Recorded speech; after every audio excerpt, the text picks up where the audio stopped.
La chambre fermée. La détective Sofia Torres arriva sur les lieux juste avant midi.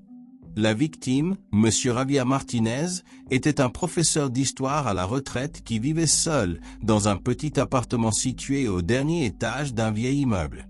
L'appel était venu tôt ce matin. Un voisin avait découvert M. Martinez mort dans sa chambre.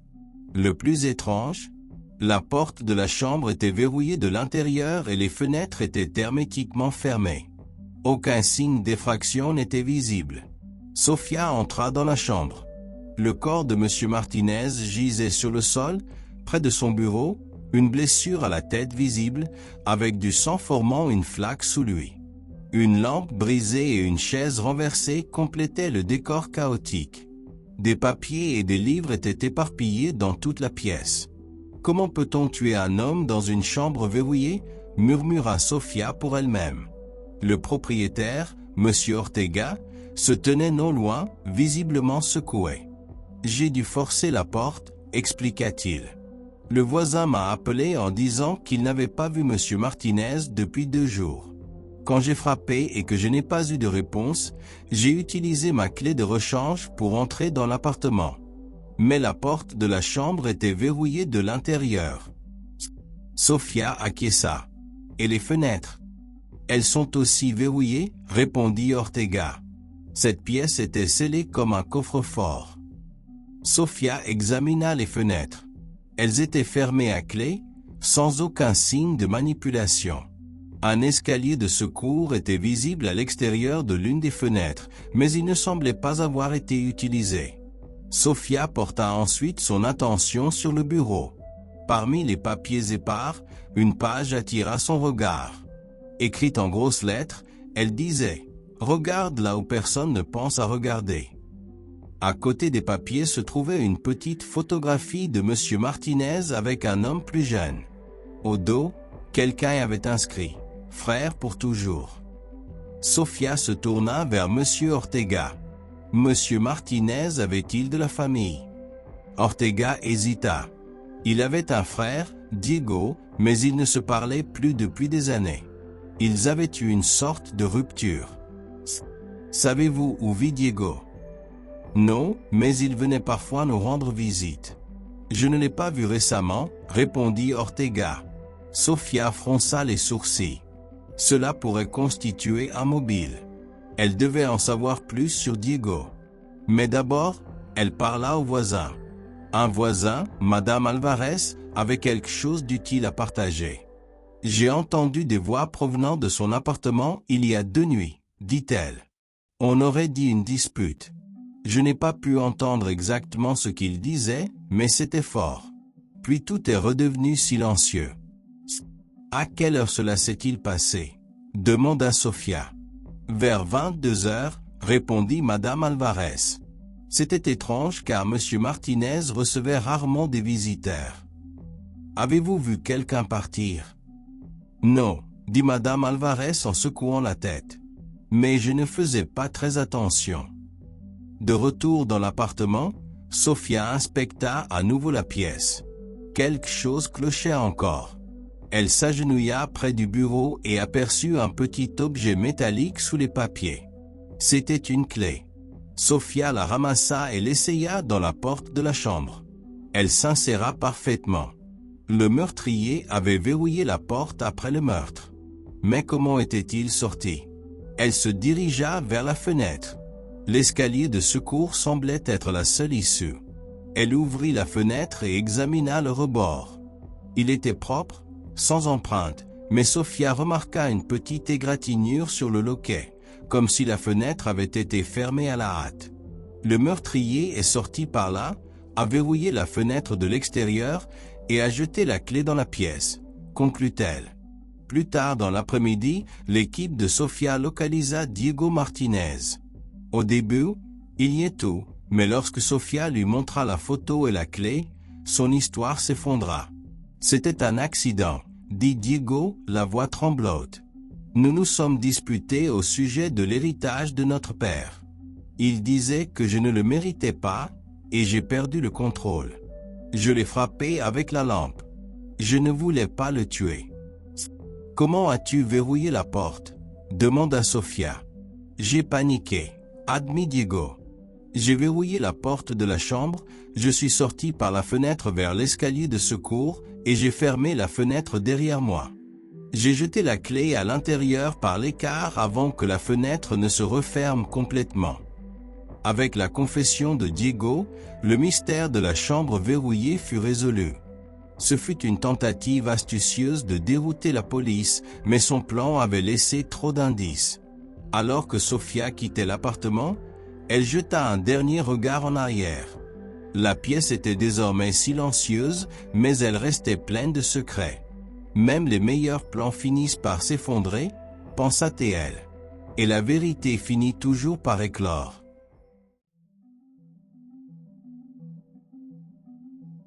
Le voisin disparu. Sofia aimait son quartier paisible où tout le monde se connaissait. Son voisin préféré était Monsieur Garcia, un enseignant à la retraite qui vivait seul avec son chien, Max. Il était toujours aimable avec Sofia, lui racontant des histoires de ses voyages et lui offrant des biscuits lorsqu'elle lui rendait visite. Un matin, Sofia remarqua quelque chose d'étrange. Les rideaux de Monsieur Garcia étaient fermés. Il les ouvrait toujours tôt pour laisser entrer la lumière du soleil. Sa voiture était encore dans l'allée, et Max aboyait fort depuis l'intérieur de la maison. Sofia frappa à la porte, mais personne ne répondit. Peut-être qu'il est absent, pensa-t-elle, bien qu'un sentiment de malaise s'installa en elle. Au fil de la journée, la boîte aux lettres se remplit de lettres, et les aboiements de Max se firent plus discrets. Quelque chose n'allait pas. Le lendemain, Sofia décida d'enquêter. Elle alla voir ses parents, mais ils écartèrent son inquiétude. Il est probablement en visite chez un ami, dit son père, mais Sofia n'était pas convaincue. Elle se rendit de nouveau chez Monsieur Garcia. Le jardin semblait négligé, avec des feuilles éparpillées sur le chemin et des fleurs flétries par manque d'eau. Ce n'était pas du tout le style de Monsieur Garcia. En jetant un coup d'œil par la fenêtre du salon, Sofia remarqua que tout paraissait normal, à l'exception d'une lampe renversée sur le sol, comme si quelqu'un l'avait fait tomber. Son cœur se mit à battre plus fort.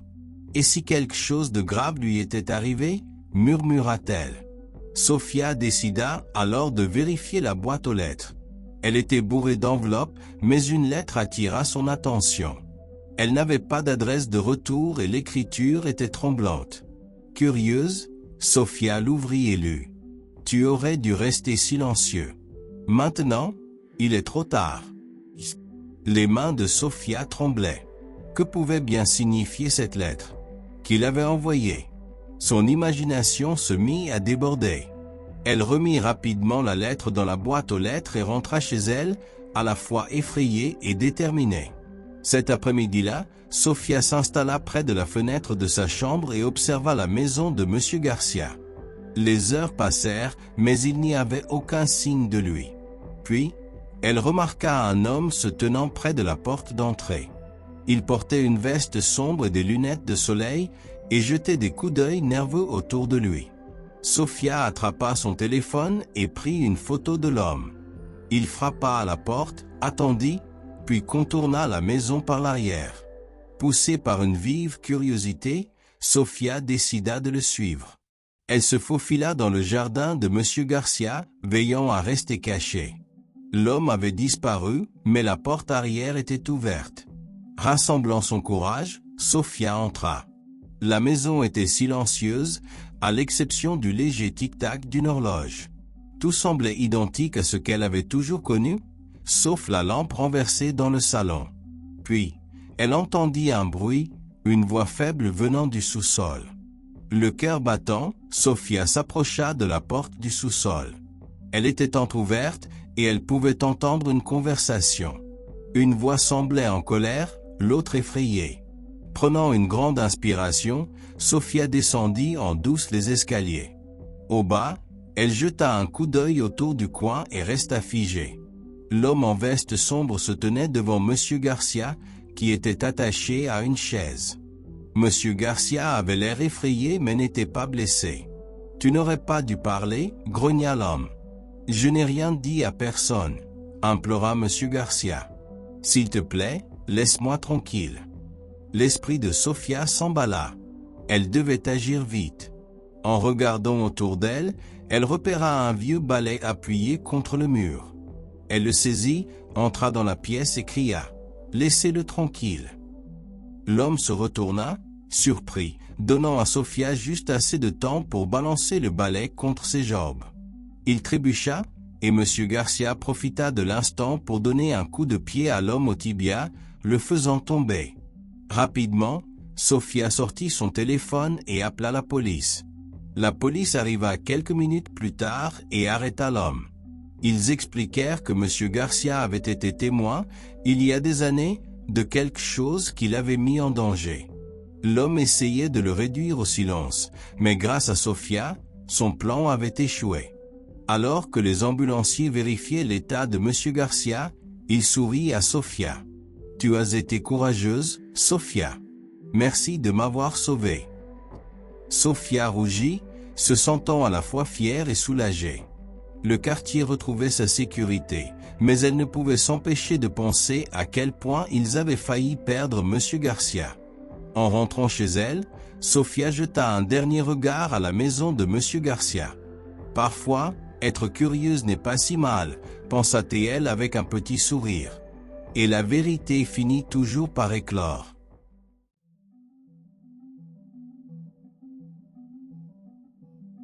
Le phare hanté. Anna et David avaient toujours aimé explorer des lieux abandonnés. Par un après-midi venteux d'automne, ils décidèrent de visiter le vieux phare situé au bord des falaises. Fermé depuis plus de 50 ans, les habitants racontaient souvent d'étranges histoires à son sujet. Certains disaient avoir vu des lumières vaciller dans la tour la nuit, bien qu'il n'y ait pas d'électricité. D'autres évoquaient des chuchotements portés par le vent. « Ce n'est qu'un vieux bâtiment », dit David en souriant alors qu'ils garèrent leur voiture près du chemin rocailleux menant au phare. « Ne te laisse pas effrayer par les histoires. » Anna n'était pas si sûre. En marchant vers le phare, le vent hurlait autour d'eux et les vagues se brisaient violemment contre les rochers en contrebas. La structure imposante se dressait comme un gardien silencieux, ses fenêtres étant sombres et brisées. « C'est effrayant, n'est-ce pas ?» dit Anna en resserrant sa veste. David rit. « Ce n'est que le vent. Allons-y, entrons. » La porte du phare grinça lorsque David la poussa. À l'intérieur, l'air était humide et l'odeur de sel et de décomposition était forte. La poussière recouvrait le sol et des toiles d'araignée pendaient du plafond. Un escalier en colimaçon étroit serpentait jusqu'au sommet de la tour. « Voyons la vue d'en haut », dit David, se dirigeant déjà vers les escaliers. Anna hésita. « Tu entends ça ?» murmura-t-elle. David s'arrêta et écouta. Au début, il n'y avait que le bruit du vent. Puis, doucement, ils entendirent tous les deux un chuchotement doux, comme une voix portée par la brise. « C'est probablement juste le vent qui s'engouffre dans les fissures, » dit David, bien que sa voix trahissait une moindre assurance désormais. « Allez, allons voir. » L'escalier était étroit et raide, et leurs pas résonnaient en montant. Lorsqu'ils atteignirent le premier palier, Anna remarqua une lanterne poussiéreuse posée sur le sol. Elle semblait ancienne, mais le verre était propre, comme si quelqu'un l'avait essuyé récemment. « C'est étrange, » dit Anna. « Qui laisserait ça ici ?» David haussa les épaules. « Peut-être qu'un autre est venu explorer avant nous. » Ils continuèrent de monter, mais les chuchotements se firent plus forts. Ce n'était plus seulement le vent. Les mots étaient peu clairs, mais ils semblaient indiquer que quelqu'un ou quelque chose essayait de communiquer. Anna attrapa le bras de David. « David, ça devient vraiment bizarre. Allons simplement jusqu'en haut, » dit-il. « Nous pourrons partir après. » Lorsqu'ils atteignirent le sommet du phare, la vue était à couper le souffle. L'océan s'étendait à l'infini et le soleil se couchait, peignant le ciel de nuances d'orange et de rose. Pendant un instant, Anna oublia les chuchotements et la lanterne étrange. « C'est magnifique, » dit-elle doucement. David acquiesça, mais son attention fut attirée par autre chose. Près du bord de la tour, se trouvait une petite table sur laquelle reposait une autre lanterne. celle-ci émettant une lueur faible, bien qu'aucune flamme ou ampoule ne soit visible. « Comment est-ce possible ?» murmura David en s'approchant. Alors qu'il tendait la main pour toucher la lanterne, les chuchotements se firent soudainement plus forts, remplissant la pièce. Anna se figea tandis qu'un vent froid traversait la tour, malgré l'absence de fenêtres ouvertes. La lumière de la lanterne vacilla et une ombre se déplaça sur le mur. « David, nous devons partir. »« Maintenant, » dit Anna, sa voix tremblante. Mais avant qu'il ne puisse bouger, l'ombre s'agrandit et prit la forme d'une personne, une silhouette grande et sans visage. Les chuchotements se transformèrent en une voix basse et résonnante. « Pourquoi êtes-vous venu ici ?» dit-elle. Anna attrapa la main de David et le tira vers les escaliers. « Nous sommes désolés. Nous ne voulions pas vous déranger, » cria-t-elle, sa voix vacillante. La silhouette ne bougea pas, semblant simplement les observer. La lumière de la lanterne vacilla de plus belle et le vent hurlait avec encore plus d'intensité. Alors qu'il dévalait les escaliers en titubant, Anna sentit l'air devenir de plus en plus froid à chaque pas. Les chuchotements les suivaient, s'atténuant peu à mesure qu'ils approchaient de la porte. Lorsqu'ils sortirent enfin l'entr'ombe, le vent cessa et tout redevint silencieux. Le phare se dressait, immobile et sans vie, comme auparavant, sans trace de la lanterne scintillante ni de la silhouette ombragée. De retour dans leur voiture, Anna et David restèrent silencieux, le cœur battant encore à tout rompre. « Que vient-il de se passer ?» demanda enfin Anna, les mains tremblantes. « Je ne sais pas, » répondit David, fixant le phare à travers le pare-brise. Mais ces histoires n'étaient pas que des rumeurs. Alors qu'ils s'éloignaient en voiture, Anna jeta un dernier regard en arrière. À son grand effroi, elle vit une lumière vacillante dans la tour. Faiblement, elle entendit à nouveau les chuchotements. Depuis ce jour, Anna et David ne parlèrent plus jamais du phare à personne. Mais chaque fois qu'ils entendaient le vent murmurer, ils ne pouvaient s'empêcher de se demander si celui-ci les appelait de nouveau.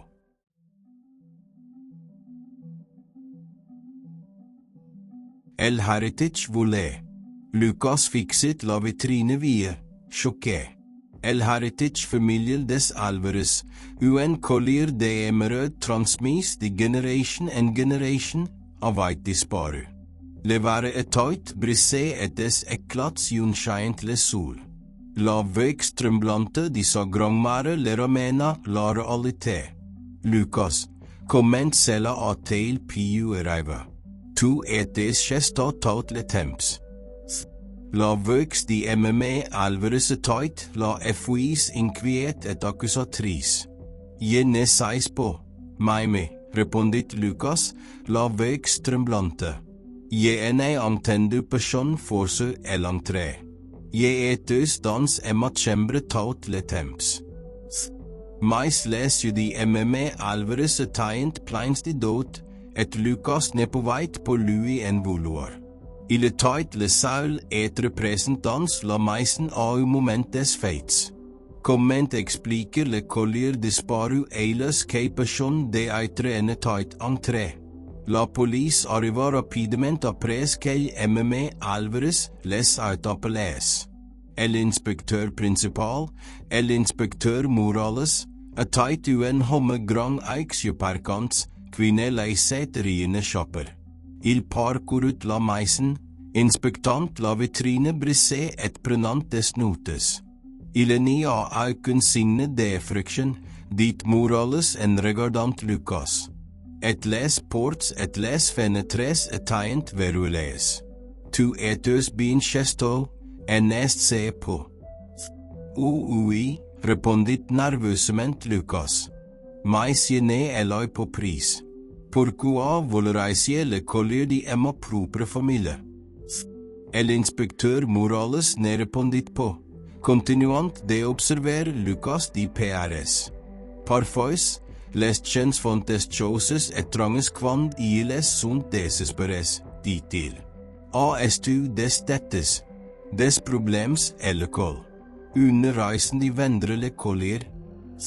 Non, s'exclama Lukas, la frustration montante. Jene Eloi på feit. MMA Alvarez, qui sette not proximité, semblat insetegn. Eller ne kroi på kei Lucas pisse lui volle, mais les proves le pointain til døgt. Si tu ne LAS på pris, comment expliques tu le collier disparu, demanda Morales. Lucas enavait på de reponse. Il était innocent, mais il devait le provar. Sette nuitel, Lucas ne trouva på les somail. Les soupçons dans les judisa grangmare et les questions de l'inspecteur tuyent en bokkel dans son esprit. Il devait trouver le véritable voleur avant qu'il ne soit trop tard. Le lendemain matin, Lucas décida de chercher lui-même des indices. Il retourna dans le salon et examina attentivement les alentours de la vitrine brisée. C'est alors qu'il remarqua quelque chose d'étrange. PRS du bout de tapis, il trouva un petit bouton noir. Il n'appartenait ni ses vêtements ni seux de sa grand-mère. Lucas le ramassa et l'examina. Il semblait provenir d'une veste ou d'un manteau, mais de qui. Il remarqua également de légères traces de frottement sur le sol en bois menant la porte arrière. Le voleur est-il passé par l'arrière, pensa Lucas. Mais comment était-il entré dans la maison? Lucas décida alors de parler M. Ortega, leur voisin de CT. M. Ortega, souvent occupé dans son jardin, pourrait avoir vu quelque chose. Lorsque Lucas frappa sa porte, M. Ortega l'accueillit avec un air intrigué. As-tu vu quelque chose d'étrange hier? Demanda Lucas. Quelqu'un a volé le collier de Emma grand-mère. M. Ortega fronça les sourcils et réfléchit un instant.